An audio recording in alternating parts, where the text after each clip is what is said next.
darrov Allohni yodga olish kerak.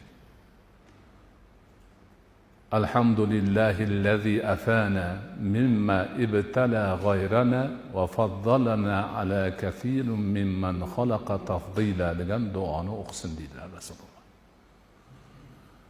Bizdan boshqani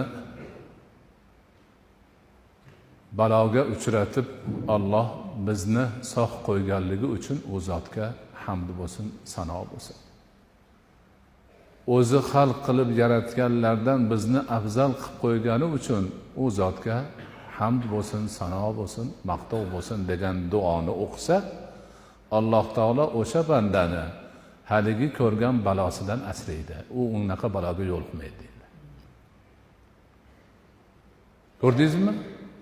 Ana musibatni shohidi bo'lgan mo'min Allohni eslab, duoni o'qib, o'ziga foyda kasb qiladi. Haligi musibatga uchragan bandaga rahm, shafqat qo'lidan kelsa yordam ko'rsatadi.